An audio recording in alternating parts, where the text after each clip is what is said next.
Basic Linux commands. Next, let's dig into Kali Linux usage and explore some basic Linux commands. Man pages. Most Linux command line executable programs provide a formal piece of documentation called manual or man pages. Man pages generally have a name, a synopsis, a description of the command's purpose, and the corresponding options, parameters, or switches.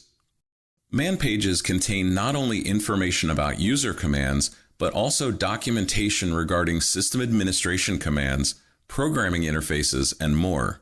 If you're unsure which manual section you want to read from, you can do a keyword search. For example, let's assume we're interested in learning a bit more about the format of the etc password file. Typing man password at the command line shows information regarding the password command, which is not what we're interested in. However, if we use the -K option, we can perform a keyword search.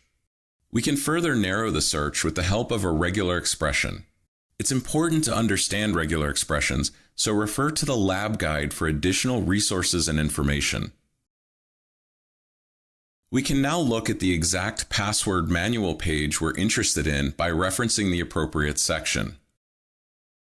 Man pages are typically the quickest way to find documentation on a given command, so take some time to explore them in a bit more detail. Apropos. With the apropos command, we can search the list of man page descriptions for a possible match based on a keyword. Although this is a bit crude, it's often helpful for finding a particular command based on the description. Suppose we want to partition a hard drive but can't remember the name of the command.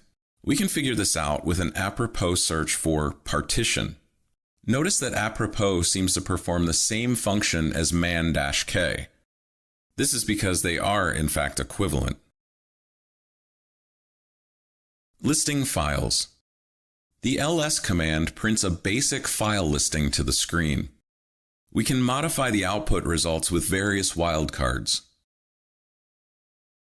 The -A option is used to display all files, including hidden ones, and the -1 option displays each file on a single line, which is very useful for automation. Moving around. Linux does not use Windows-style drive letters. Instead, all files, folders, and devices are children of the root directory, represented by the / character. We can use the cd command followed by a path to change to the specified directory. The pwd command will print the current directory, which is helpful if you get lost. Running cd followed by the tilde character will return to the home directory. Creating directories. The make directory command followed by the name of a directory creates the specified directory.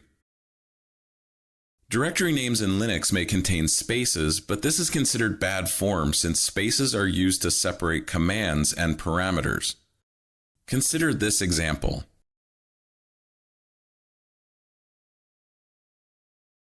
As we can see, a directory named with spaces can create confusion unless we wrap it in quotes.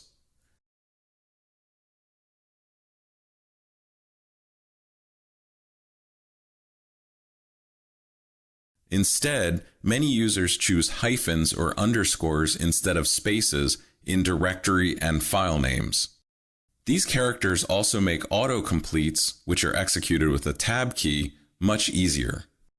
We can create multiple directories at once with the incredibly useful -p option, which will also create any required parent directories.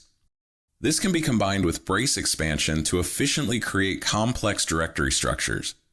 For example, let's create a directory called test, and within that directory, create 3 subdirectories called recon, exploit, and report. Again, refer to the lab guide for more information about regular expressions and brace expansions.